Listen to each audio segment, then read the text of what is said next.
La historia de España, mucho que celebrar.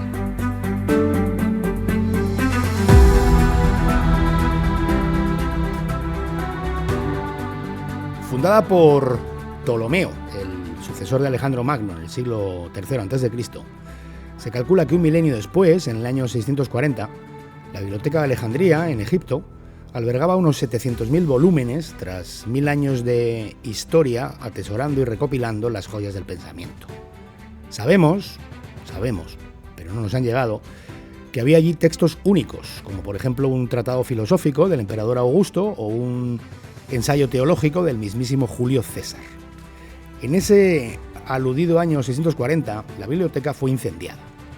Fue incendiada por orden del califa Omar tras la conquista de Egipto. Al parecer, el personaje ordenó la quema bajo el pretexto de que si lo que contenía la biblioteca estaba de acuerdo con el Corán, no era necesario, y si no lo estaba, debería ser destruido. Con esta destrucción, la de la Biblioteca de Alejandría, la humanidad perdió una considerable parte del saber clásico grecolatino. Por lo que, bueno, cabría preguntarse cuán rica sería en muchos sentidos hoy nuestra civilización si semejante acto de salvajismo no se hubiera producido. Es bastante evidente, y adelanto esto para fijar un poco el tema, que existen actos equiparables que son achacables a muchas civilizaciones, naciones, reyes, emperadores, personas, colectividades, pertenecientes a tantos otros credos, lugares del mundo, épocas, razas y nacionalidades. Así que no es mi intención tratar de personalizar o de identificar al vandalismo con el Islam, fundamentalmente porque sería injusto y sería falaz. Pero, además, porque lo que me interesa hoy es otra cosa. Me interesa que nos demos cuenta de que dentro de esta especie de autoodio que se observa por parte de algunos sectores de nuestra civilización occidental, se enmarca, supongo que, bueno, como malentendida manera de reafirmarse, un enaltecimiento de otras civilizaciones que en la mayoría de las ocasiones está elaborado bajo la fórmula de un rasero que no es equitativo y que, por supuesto, atañe a la historia y de manera muy directa a la historia de España.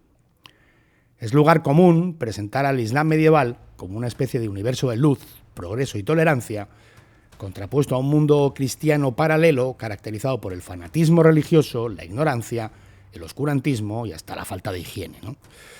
En lo referente a España, y bueno, esto es lógico, ¿no? Si tenemos en cuenta que lo que hoy es nuestra nación estuvo ocupada por los árabes durante casi 8 siglos, el mito está ampliamente extendido desde los estratos académicos a las esferas individuales, pasando por los medios de comunicación y las producciones de la industria de la cultura y el entretenimiento.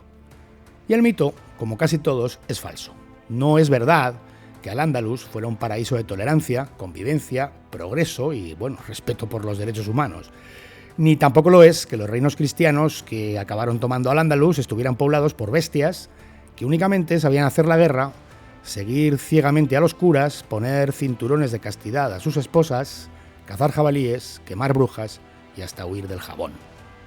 Como tampoco lo es que la conquista árabe fuera una especie de regalo de la providencia que sacó a España, entonces aún Hispania, del atraso y de la sima de ignorancia en la que la tenía sumida el reino visigodo. No es verdad, tampoco, como he podido leer, que la ocupación de Hispania por parte de los árabes fuera mayormente pacífica, ni lo es, y esto ya me importa mucho, que la reconquista fuera otra cosa que una misión colectiva extendida durante casi 800 años de recuperación de una tierra que los cristianos sentían como suya. Porque eso es lo que fue la reconquista, se pongan como se pongan algunos, ¿no? Una voluntad colectiva de recobrar lo perdido y de hacer prevalecer en la tierra recobrada una visión del mundo, la visión grecorromana y cristiana. Y la intención de este episodio no es minimizar el legado árabe en España, legado del que cualquier español ha de sentirse orgulloso, ni discutir todo lo bueno que entró en ella y que hoy permanece por la vía de la conquista islámica, no. La intención de este audio es deshacer el mito, el que de manera igualmente falsa y exagerada ensalza a unos y menosprecia a los otros a base de frases hechas, creencias tópicas, ideas prefabricadas y discursos que no resisten el menor contraste con las fuentes. El episodio de hoy no apunta contra el Islam ni apunta contra su legado, no lo menosprecia, no lo diluye ni, por supuesto, trata de establecer parámetros de superioridad o inferioridad entre civilizaciones. El episodio de hoy, repito, apunta al mito. Como cada día, recordaros que podéis seguirnos en las redes sociales, Twitter, Instagram, Facebook y nuestro canal de YouTube. Los enlaces a estas redes sociales en la descripción del episodio, junto con nuestro correo, en el que estamos para lo que queréis contarnos. Animaros a que comentéis los episodios, a que los difundáis y deis al botón me gusta en las aplicaciones de podcast. Y por último, animaros a ser mecenas de Mucho que Celebrar, con una pequeña cantidad. Bien a través del botón azul apoyar de iVoox o bien a través de Patreon, en el enlace que también os dejo en la descripción del episodio. Y ahora sí, comenzamos.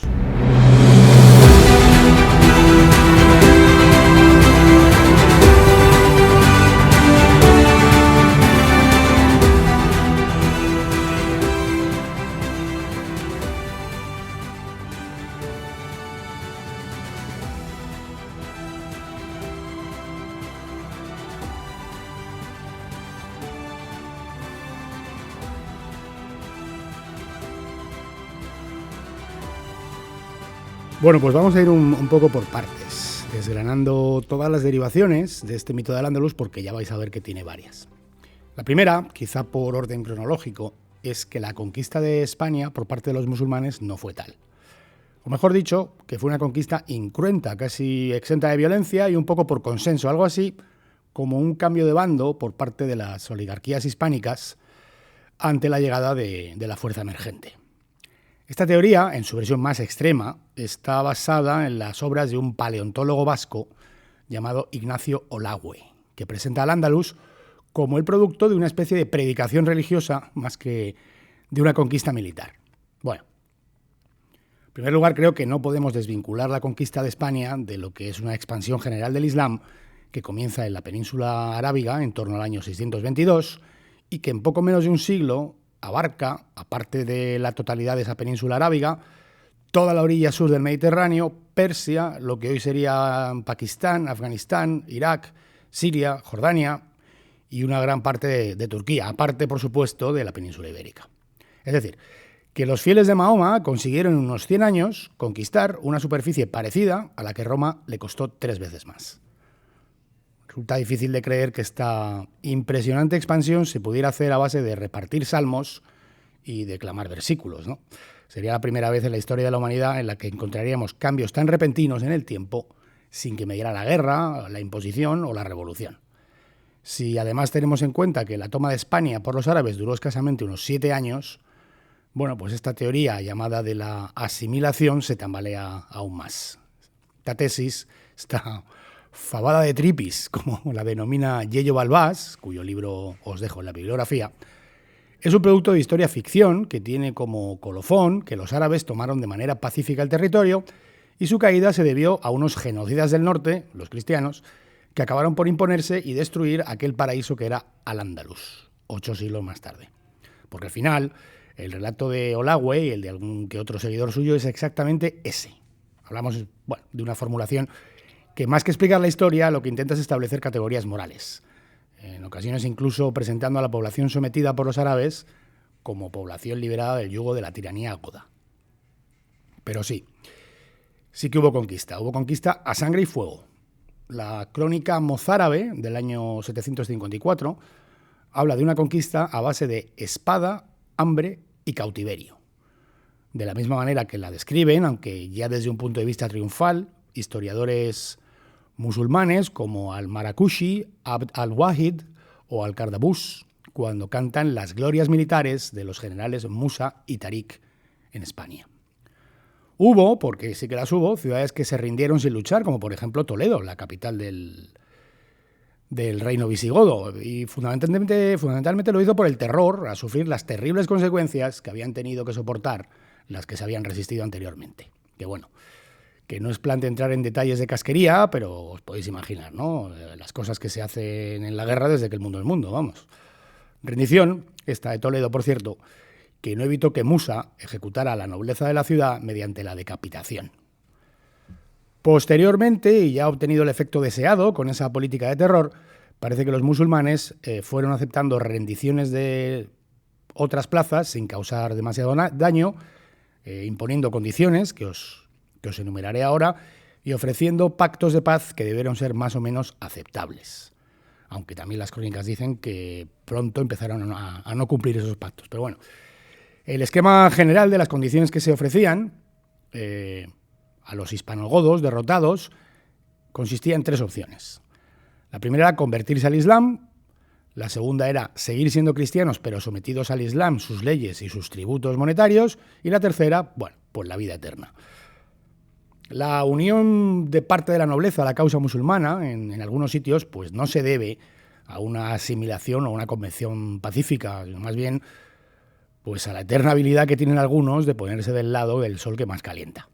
Es el caso de los Banu Qasi, por ejemplo, de Zaragoza, quienes, apellidados originalmente Casio, que como podéis comprender es un nombre de indudable origen romano, aceptaron convertirse al Islam a cambio de conservar sus dominios como vasallos de los Omeya.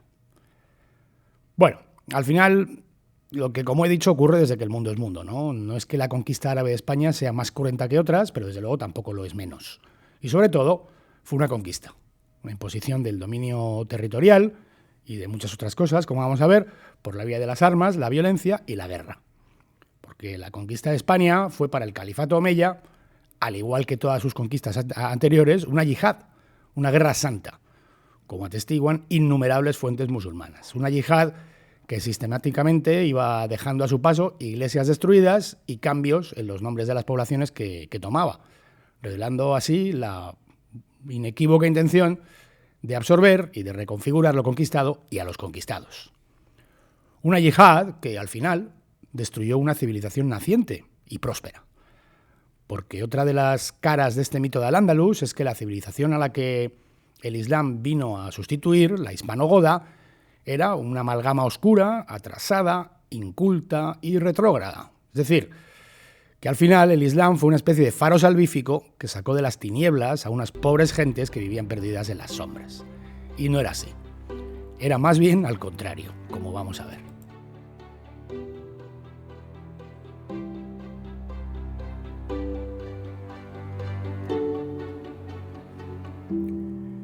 ¿Qué se encontraron los musulmanes cuando llegaron a España? Bueno, pues lo que encontraron, lo que la invasión del Islam estuvo cerca de destruir, fue a una civilización antigua y al mismo tiempo naciente.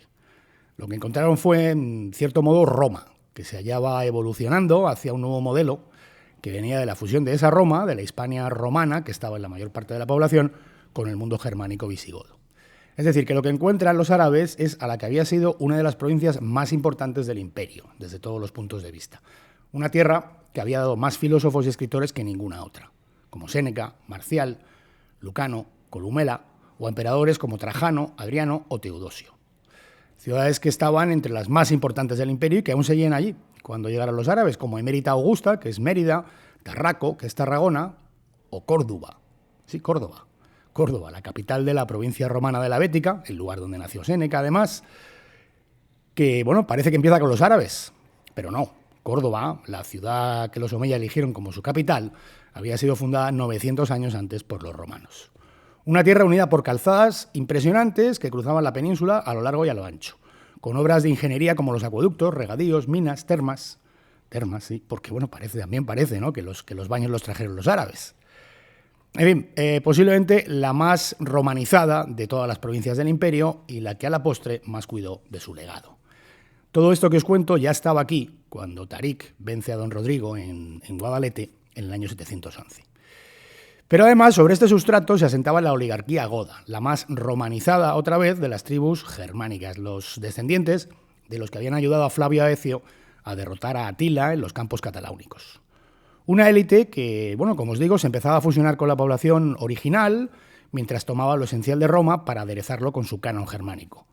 Recopilaban el derecho romano, cuya pervivencia a nivel global hoy debemos en gran parte a los visigodos, y lo codificaba, como os conté, en el fuero juzgo, también llamado Liber Judiciorum o Lex Gótica, mezclándolo además con elementos propios. Un lugar donde, como también os conté, empieza a aparecer una primitiva idea de limitación del poder absoluto en los concilios de Toledo, cuando esa idea, bueno, ni se planteaba en el resto del mundo conocido, ni mucho menos en el árabe, o en el que se articulaba por primera vez un embrión de un cuerpo de garantías procesales que asistían y protegían al detenido o acusado de delitos, lo que se llamó el habeas corpus visigodo. La España visigoda era la cuna de San Isidoro de Sevilla, que es una de las figuras intelectuales más grandes de toda la Edad Media. Es filósofo, es escritor, politólogo, humanista, lingüista, científico. Para que os hagáis una idea, Isidoro de Sevilla es el autor más citado en las obras de toda la Alta Edad Media europea. Y su pensamiento es precursor del de Tomás de Aquino. Y hay otros sabios, como San Leandro, Conantio de Palencia, el obispo Eugenio de Toledo o el mismísimo rey Sisebuto, que escribía poemas, incluyendo uno astronómico en latín. Y bueno, no sigo dando nombres por no aburrir, pero vamos, que en la España goda se estudiaba el trivium y el quadrivium y el conocimiento de los clásicos y del latín era necesario para cursar estudios en los centros eclesiásticos. De hecho, las crónicas del historiador árabe al-Makari, tras la conquista de Sevilla, hablan de esa Sevilla goda como el lugar en el que habitan todas las ciencias. Y algo parecido cuenta sobre Toledo, o como la perdida ya ciudad de Recópolis, una florecente población construida por Leovigildo, lo que hoy es la provincia de Guadalajara y que fue cayendo y desapareciendo tras la invasión árabe. Hoy también, por ejemplo, son conocidos los avances en metalurgia de los godos, sus finísimas obras de joyería, podéis buscar lo que fue el tesoro visigodo de Guarrazar, o sus innovadoras, para la época, claro, técnicas de construcción. Y bueno, por no decir que una gran parte de la península había sido retomada y retenida por el Imperio Romano de Oriente durante 70 años, en el marco de la llamada Recuperatio Imperii de Justiniano. Así que, bueno, ¿por qué tenemos que tragarnos esta bobada totalmente atroz y absolutamente acientífica de que la España visigoda que se encuentran los árabes era un erial? Mira, en palabras del historiador francés Henri Tagas, la España visigoda de los siglos VI y VII produjo un renacimiento de la cultura y el arte europeos. Así que, bueno, creo que queda explicado, ¿no? Y los que llegaron, bueno, ¿cómo eran los que llegaron? Pues bueno, la idea es que aquí desembarcan unos señores perfumados, cultos y refinados que traen la luz. Pero bueno, lo cierto es que los ejércitos califales que desembarcan en España están formados por contingentes bereberes del norte de África. Gente nómada. Hábiles en el arte de la guerra, que duda cabe, pero que no sabían ni leer ni escribir. Y van a ser esos los que realmente van a permanecer y a asentarse de manera mayoritaria en la península ibérica. Es cierto que había con ellos una élite árabe, más culta, pero para empezar era la inmensa minoría, ¿no? Y además tampoco puede decirse que su nivel cultural fuera como para dejarte con la boca abierta. De hecho, Ibn Khaldun, historiador árabe, nos cuenta que los árabes, y repito que ya hablamos de la élite, no de la tropa, no tenían una gran educación. Estoy citando textualmente, ni una especial habilidad en el arte de escribir o el de los números, por lo que generalmente liberaban a esclavos de los territorios conquistados para que les llevaran la administración de sus asuntos, fundamentalmente a judíos, cosa que por otra parte ocurrió con gran frecuencia también en los reinos cristianos, ¿no? Y continúa, su carencia de saber general era su rasgo más distintivo. Así que bueno, al final, ¿quién civiliza a quién? Pues bueno, visto de dónde parten unos y de dónde parten otros, pues tampoco es muy descabellado afirmar que es la precedente España romana y goda la que civiliza al Islam invasor, ¿no? Porque, bueno, estos que forman el grueso de los que vinieron no aportaron lo que podríamos llamar una cultura propia relevante. Julio Samsó, por ejemplo, que es un arabista y traductor, ha demostrado que a mediados del siglo XI los estudiosos andalusíes aún no habían llegado a asimilar todo lo que contenían los clásicos grecorromanos ni la cultura latina de los cristianos. De hecho, y os cuento como anécdota, se sabe que en el año 948 el emperador bizantino Armanio regaló a Abderramán III, al califa de Córdoba, una copia de los trabajos del sabio griego Dioscórides, escrita en griego. Y ocurrió que en aquella Córdoba, en aquel faro de la cultura y el saber, no había nadie que hablara griego, por lo que Armanio tuvo que enviar poco después a un monje griego para que instruyera a los esclavos que iban a llevar a cabo la traducción. A ver, la España musulmana y el mundo árabe no carecen de magnificencia en absoluto, más bien al revés. Si miramos a un montón de cosas, ¿no? Como la construcción o la ciencia, las técnicas agrícolas, pero yo creo que para destacar esto no hace falta, no es necesario contraponerlo a un presunto y falso páramo cultural y social que jamás existió. Es verdad que tuvieron grandes figuras como Avicena, Ibn Sina, un sabio de nivel universal, pero como ocurre con casi todas las figuras de la llamada Edad de Oro del Islam, no es árabe. Avicena era persa. Y algo parecido ocurre con el andalusí Averroes, que tiene una talla parecida a la anterior, que nació y se formó en un territorio conquistado, no árabe. Sobre los clásicos en general, además, existe un submito más global, que viene a contar que son los árabes a los que Occidente debe la preservación del saber clásico durante las presuntas tinieblas de la Edad Media europea. Bueno, es cierto que muchos sabios, ya digo, la mayoría no árabes, sino autóctonos de territorios conquistados, tradujeron muchas obras clásicas, pero no se puede obviar que si hoy conocemos el núcleo del saber clásico, se debe mayormente al Imperio Romano de Oriente. Como señalan historiadores Michael Harris, Julius Norwich, la mayor parte de lo que hoy sabemos sobre los clásicos se habría perdido, de no ser por su recopilación en Constantinopla, de donde procede el 75% de lo que conservamos hoy. En realidad, el Islam actuó como una cuña que aisló a Europa de aquel Imperio Romano de Occidente, porque bueno, se situó entre medias, ¿no? E impidió lo que habría podido ser quizá un intercambio cultural y comercial mucho más rico. De hecho, hay quien considera que el Renacimiento, que tiene tanto de clásico, ¿no?, tiene su semilla en los sabios que huyen a Italia de aquella Constantinopla debido a los constantes ataques de los turcos, que bueno, como sabéis, la acabaron tomando en el año 1453 y la nombraron Estambul, que es como la conocemos hoy, y en cuyo saqueo, cuenta el veronés Pertusi en su relato de la caída de Constantinopla, se destruyeron innumerables manuscritos y obras. Pero bueno, avancemos. Otra cara del mito. La convivencia, la tolerancia, el pretendido Edén de paz, amor y flores y multiculturalismo que al parecer fue Al-Ándalus. ¿Qué hay de cierto en todo esto? Os lo cuento enseguida. En primer lugar, y sobre este tema de la tolerancia religiosa, la convivencia y demás, hay que dejar claras un par de cosas antes de seguir. La primera es que la tolerancia religiosa, tal y como la entendemos hoy, y como pretenden pintarnos que tuvo lugar en Al-Ándalus, es un valor que no pertenece a la Edad Media. Sencilla y directamente no existe. Tolerancia religiosa es un valor que, si cogemos el cuerpo de la historia universal, pues bueno, acaba prácticamente de nacer. En la Edad Media lo que era un valor era todo lo contrario, la ortodoxia religiosa y en muchos casos y lugares el afianzamiento del poder político y social a través de la fe. Esto vale para los reinos cristianos peninsulares, pero por supuesto vale también para Al-Ándalus. No nos creamos películas sobre idílicas aceptaciones de fes distintas porque nos van a meter un gol. Si en la Edad Media se toleraba a otras religiones en el territorio bajo control, en cualquiera, fuera quien lo controlaba, se hacía con condiciones, generalmente draconianas, y casi siempre con algún propósito. La segunda es que estamos hablando de un periodo que va desde el año 711 al 1492, es decir, casi 8 siglos. Y resulta una simpleza tratar de hacernos creer que las cosas siempre fueron iguales en un periodo de tiempo tan largo. Mira, por ejemplo, a Roma, con una duración similar, que pasó de perseguir cristianos a abrazar su fe y a hacer la religión oficial del imperio. Así que si queréis, y un poco a los efectos, podéis tomar nota de las diferentes etapas por las que pasó el territorio dominado por los árabes. Porque además, cómo se practicó la tolerancia y cómo se articuló la convivencia, ambas entre comillas, va a ir ligado a de qué periodo estemos hablando. Así que bueno, podríamos decir que la conquista y la toma del territorio dura 7 años, va del 711 al 718 y después viene el Emirato de Córdoba, hasta el año 929, que es cuando Abderramán III se proclama califa independiente y nace el Califato de Córdoba. La caída del califato se produce en el año 1031 y aparecen los reinos de taifas, que fueron hasta 25 microestados o reinos, cuyo último superviviente, como sabéis, es el reino de Granada, que cae en el 1492.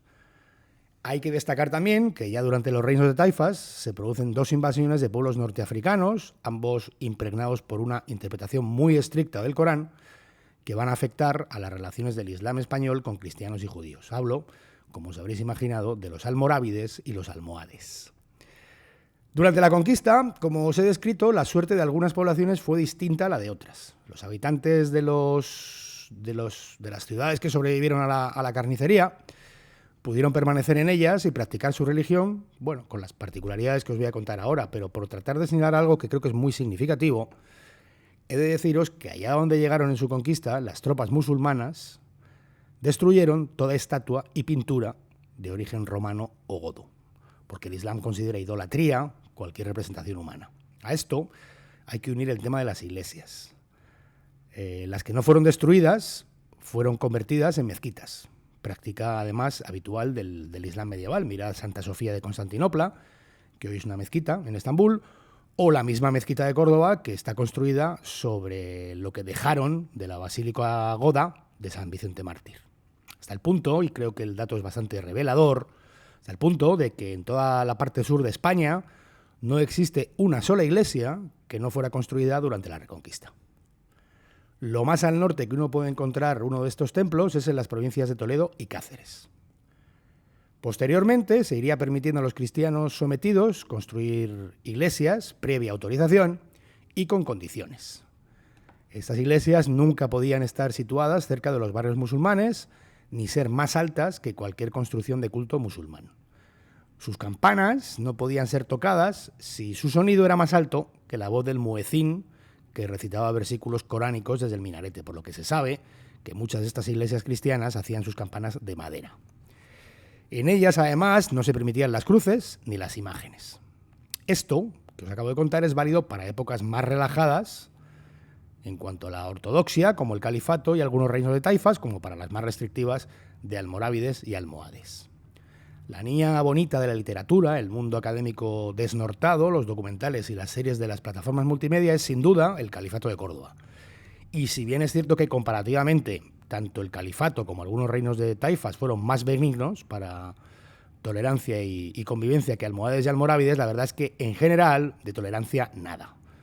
Más bien consentimiento muy condicionado y de convivencia tampoco, sino coexistencia precaria. Desde el 711 al 1492, es decir, durante todo el periodo en el que el Islam asienta sus reales en la península ibérica, se comportó como una teocracia, un lugar en el que no existía distinción entre la ley religiosa y la civil, en el que la segunda emanaba directamente de la primera como fuente, y esto afectaba tanto a musulmanes como a judíos y cristianos. Aunque bueno, el tratamiento de esta ley no era igual para todos, como vamos a ver. Los encargados de vigilar y fiscalizar esta buena práctica religiosa eran los ulemas, con poder sobre toda la población, independientemente de su fe. En el mundo cristiano, por el contrario, y no ya solo en España, el clero se regía por su propia ley, la canónica, y el resto de la gente por la civil. Es decir, no había ninguna autoridad eclesiástica que pudiera intervenir como juzgador en un asunto que afectara a un seglar. Y bueno, es cierto que la religión cristiana inspiraba algunos principios del derecho general, pero vamos, su cuerpo principal eran leyes romanas y germánicas civiles. Por lo que sabemos, a través de innumerables documentos que nos han llegado, la escuela islámica predominante en Al-Ándalus fue siempre la escuela maliki. No es la más estricta de todas, pero desde luego sí que es una de las más conservadoras e intolerantes, no ya solo con cristianos y judíos, sino con las otras escuelas musulmanas. Son muchos los tratadistas e historiadores que afirman que en pocos lugares del mundo islámico era el poder y la influencia de los clérigos tan fuerte como en Al-Ándalus. Esta escuela, por ejemplo, prescribía la muerte para el blasfemo, fuera musulmán o no, o la lapidación de la mujer adúltera o de los sodomitas. Tenemos, de hecho, ejemplos de estas sentencias a raudales a lo largo de todo el periodo islámico hispano. Durante alguna parte del estupendísimo califato cordobés, en algunos reinos de taifas y, por supuesto, en toda la época almorávide y almohade, la música y el canto estuvieron prohibidos para la población en general. Aunque eso sí, los califas y reyes sí disfrutaban de ellos, fundamentalmente, para su diversión, del canto de esclavas especialmente seleccionadas para ello. Se prohibía, por ejemplo, a los musulmanes, para lavarse, el uso de agua que hubieran tocado cristianos o judíos. Y se ordenaba a los musulmanes mantenerse alejados de casas de baños usadas o propiedad de cristianos o entrar en una iglesia cristiana. En fin, estas cosas y todas sobre las que os voy a ir hablando ahora están, por supuesto, sacadas de fuentes. O sea, no me las he inventado, leído en un artículo de prensa o visto en un documental. Os voy a citar algunas, pero no puedo ir detallando todas porque no acabaríamos nunca, ¿no? Os voy a poner una nutrida bibliografía en la descripción del episodio y, por supuesto, si alguien tiene alguna duda o desea saber más sobre algo en concreto, me puede escribir, que con mucho gusto le voy a dar los datos que necesite. ¿Cómo era la situación de los cristianos y los judíos en Al-Ándalus? Bueno, pues en general, como marco, eran considerados lo que se llamaban dhimmis, es decir, y literalmente, gente protegida. Que lo de la protección era un eufemismo más bien, ¿no? La protección se alcanzaba como contrapartida al pago de un impuesto obligatorio, un impuesto que solo pagaban ellos, sino los musulmanes, conocido como jizya, y que según los propios textos malikis tenía no solo como objeto retribuir la protección, sino recordarles su sumisión al Islam y su humillación ante la única y verdadera fe.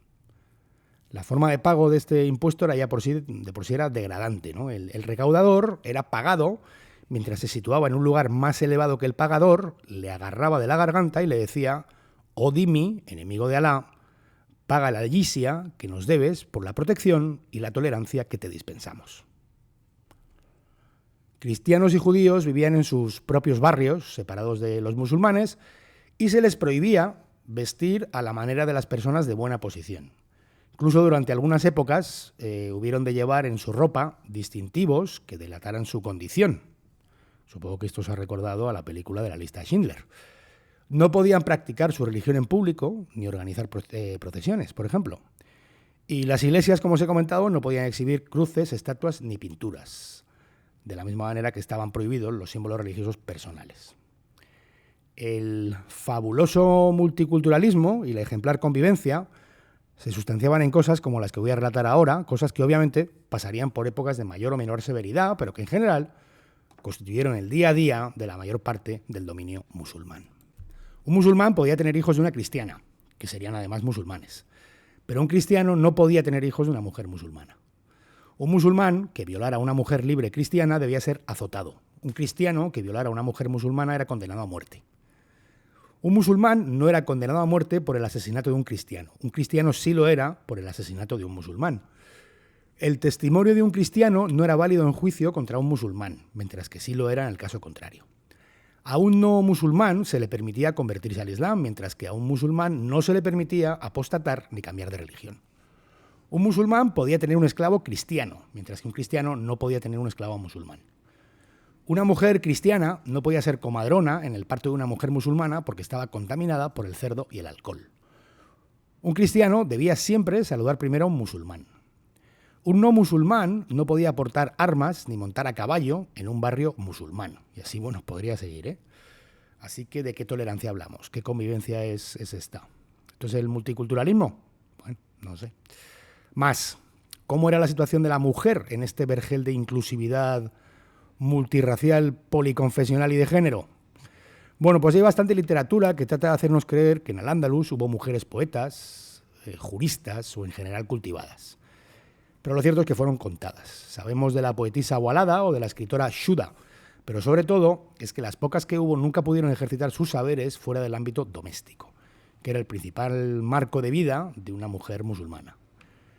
Si hubo mujeres en el Al-Ándalus que cultivaron abiertamente las artes, como la poesía o el canto, fueron esclavas, dedicadas a esos fines además con el objeto de servir como entretenimiento. Por ejemplo, en el siglo XI, Judail tenía más de 150 esclavas dedicadas al canto y a la danza, algunas de las cuales además se hizo conocida por su saber científico y literario. Las mujeres musulmanas usaban el velo cuando salían de casa y no podían hacerlo en compañía de un hombre a no ser que fuera uno con el que no podían casarse legalmente, por ejemplo su padre o su hermano.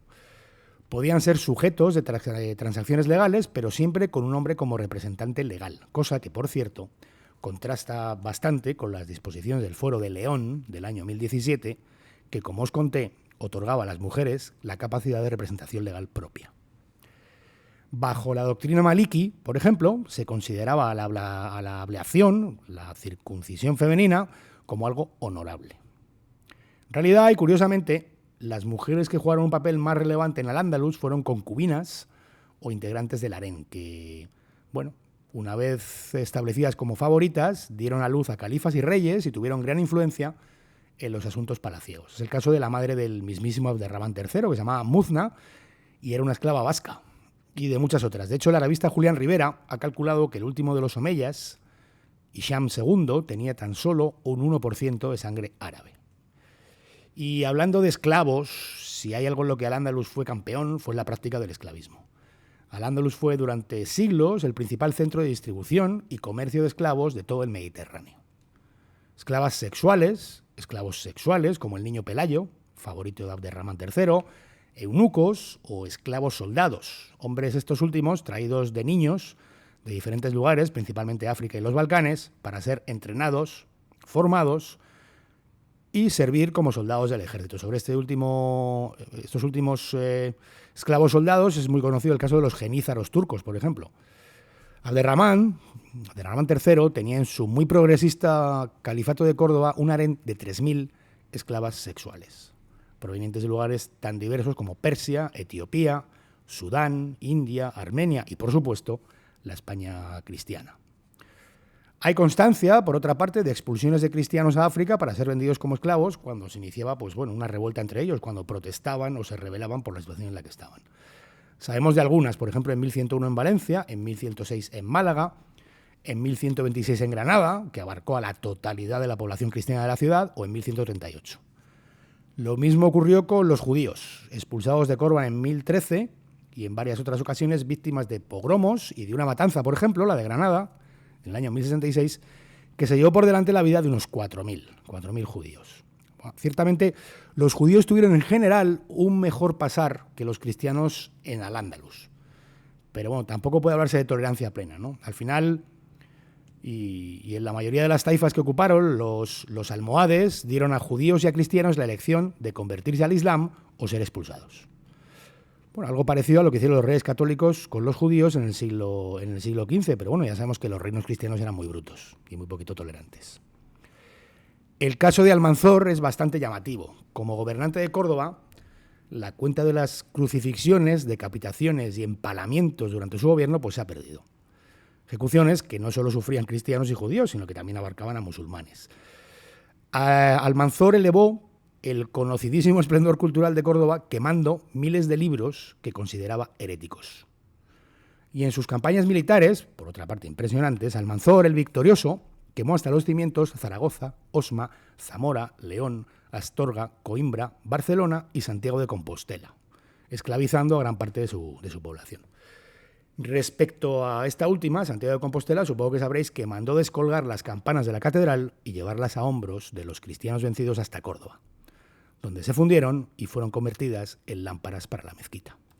¿Y cómo eran los reinos cristianos? Porque bueno, sabemos que una parte del mito de Al-Ándalus es otra creación fantasiosa, en este caso negativa. Es la otra cara de la moneda que nos pinta a los cristianos hispanos como un rebaño de animales cuyas únicas ocupaciones eran hacer la guerra y leer la Biblia, ¿no? ¿Eran más tolerantes los cristianos? ¿Hubo convivencia entre religiones en sus reinos? Bueno, pues fundamentalmente no. Si exceptuamos la Toledo de Alfonso X el Sabio y pocos ejemplos más, el esquema era parecido al que se vivía en Al-Ándalus, con la diferencia de que sobre estos reinos cristianos nadie cuenta historias de los mundos de Yupi, ¿no? Y lo que desde luego no eran aquellos reinos es ese desierto de cultura, ese pozo de atraso, pira de brujas, cerrojo de progreso y yermo de civilización que nos pintan. La literatura de la España medieval, por ejemplo, dio a luz a gente como Gonzalo de Berceo, el arcipreste de Hita, Fernando de Rojas o Jorge Manrique. Es también cuando se escribe el poema del mío Cid o El lugar y el tiempo del rey Alfonso X, el Sabio, que aparte de literato escribió sobre los más variados temas científicos, jurídicos e históricos. Es en esta época cuando se funden las universidades de Salamanca, Valladolid y Barcelona. Y también cuando aparece la Escuela de Traductores de Toledo, en el siglo XI, donde se traducen obras clásicas, textos médicos, astronómicos o científicos en general, en un ambiente, dicen, de convivencia que valió a la capital toledana el sobrenombre de la ciudad de las tres religiones. Esta Escuela de Traductores es la que da nacimiento a la primera crónica general de España, llamada así además, de España, o al libro de los 12 sabios. Al final esta escuela acabó teniendo delegaciones en Murcia, Palencia, Salamanca y Sevilla. El medievo español, por ejemplo, vive una de las manifestaciones más prominentes de Europa del románico y el gótico. Durante él se escribe el Beato de Liébana, cuyas ilustraciones son impresionantes, y los monjes preservan el legado clásico en los monasterios. La Edad Media cristiana española, además, es el marco geográfico del Camino de Santiago. Es un verdadero prodigio de intercambio cultural y científico entre Europa y España. Según Henry Kamen, la Europa cristiana era el lugar de Europa medieval en el que los derechos de las mujeres están más garantizados. Ya os he comentado el reconocimiento legal que las otorga el Foro de León, incluidos los políticos, o especialmente los políticos. No en vano, la primera mujer que reina en Europa es española, es Urraca de León, pero hay más. Todas ellas mujeres que reinaron en solitario, no como consortes. Están Toda Aznárez, que era reina de Navarra, Petronila de Aragón, María de Luna, Catalina de Lancaster, María de Castilla o Juana Enríquez. Por supuesto, no se conoce un solo caso de mujeres al frente de un reino o institución de poder político en el paraíso andalusí. La España medieval es el primer lugar en el que la gente es dueña de su tierra, en Castilla. Y esa Castilla, el lugar en el que aparece el embrión de la libertad individual y la autonomía política. El primer sitio en el que el poder del rey está limitado y el primero en el que el hombre de a pie elige a su señor y decide si va o no con él a la guerra. La España del Norte, la que no estaba bajo el dominio musulmán, es la cuna del parlamentarismo moderno. Las Cortes de León de 1188, declaradas por la UNESCO como el primer parlamento de la historia. Así que bueno, no voy a decir mucho más. Investigad y os daréis cuenta de hasta qué punto esta otra cara de la moneda es al menos tan falsa como la primera. Para terminar, ¿hubo reconquista? Bueno, he estado esquivando el tema ya en varias ocasiones, quizá porque estaba esperando a tratarlo en un capítulo en el que viniera a cuento, ¿no? Ya os comenté que existe una corriente doctrinal que afirma que no hubo tal, en el sentido de que ni existió voluntad de recuperar lo perdido, ni sentimiento de pertenencia a lo perdido, ni ideales de ninguna clase que animaran a la recuperación de lo perdido. Es cierto, porque lo es, que el término nunca se usó en la Edad Media, ni por parte de sus actores, sino que es un término decimonónico. Pero si buceamos en las fuentes primarias, sí nos damos cuenta de que el fenómeno es ideológico y está alentado por principios. No solo ya por el deseo de botín, ascenso social, cobro de tributos, ocupación de la tierra, etc. ¿no? Es un fenómeno íntimamente motivado por el deseo de la recuperación de aquello a lo que se llamó, literalmente, la España perdida. También es cierto que el término y su relato se han usado muchas veces de una manera inadecuada, ¿no? Por parte de instancias políticas, como ocurrió durante el franquismo, que manoseó la palabra de una manera exagerada y la usó para aplicarla a todo tipo de situaciones, aparte de como vehículo de exaltación nacional. Pero eso no desmerece la realidad de que sí, de que hubo reconquista. Mirad, la crónica de Alfonso III de Asturias pone en boca de Pelayo, tras la batalla de Covadonga, ya pronto, por lo tanto, la frase que por este montículo sea España salvada y el ejército de los godos reparado. De hecho, los reyes godos de los siglos VII y VIII, VII y VIII, se hacían llamar reyes Hispaniae, lo que pues da la idea de un territorio unificado, con una identidad y en el que pensaban los que posteriormente pretendían recuperarlo. Hay más ejemplos. El autor de la crónica mozárabe utiliza la fórmula regnat in Hispania, reinan en España, para referirse incluso a los emires árabes. Crónica que habla textualmente de la pérdida de España. Cuando Alfonso VI retoma Toledo, reconquista Toledo, se autotitula Imperator Totius Hispaniae. Alfonso VIII, el de las Navas, arenga a la tropa antes de la batalla de las Navas de Tolosa diciendo: amigos, somos todos españoles. Los moros entraron en nuestra tierra por la fuerza y fueron muy pocos cristianos a los que no se expulsó y desarraigó de ella. Como dice el historiador medievalista García Fitz, el ideal reconquistador proporcionaba a las sociedades cristianas un motivo superior por el que luchar. Y toda acción militar, independientemente de su motivación, quedaba incluida en el objetivo de la recuperación de un bien perdido. Un objetivo que además estuvo presente hasta el final, porque el cronista Diego Valera le escribió al futuro rey católico Fernando acerca de su matrimonio con la reina Isabel de Castilla, que este matrimonio suponía unir la monarquía de todas las Españas y reformar la ínclita sangre de los godos de la que venís. Igualmente, el obispo de Gerona, Juan Margarit, que celebra a los reyes católicos como los restauradores de la unidad perdida. En fin, hay montones de ejemplos que nos dan a entender que la lucha contra el Islam en España fue la lucha por la recuperación y la restauración de algo que, quizá no podamos llamar país, estado o nación, porque son conceptos posteriores, pero sí la idea clara y antigua de una identidad pegada a un territorio. En el sentido en el que también hablaba Antonio de Nebrija cuando, tras la toma de Granada, dijo aquello de Hispania tota sibi restituta est. Es decir, España ha sido restituida por entero. Y hay algo más, y es la singularidad y la grandeza de esta reconquista, que es un fenómeno único. Un fenómeno del que podemos leer, por ejemplo, al hispanista Stanley Payne, y estoy citando, como el hecho más influyente de la historia de España y un proceso en ciertos aspectos único en la historia universal. No ha habido otro caso en el que después de que un territorio significativo fuera conquistado por el Islam o por otra civilización, sometido y profundamente transformado por esa civilización foránea, con casi todos sus habitantes convertidos a una religión extranjera, finalmente, siglos después, fuera recuperado por los pequeños vestigios del reino originalmente conquistado. Es la expresión de una cultura, una tenacidad y una resistencia que difícilmente tienen parangón en la historia del mundo.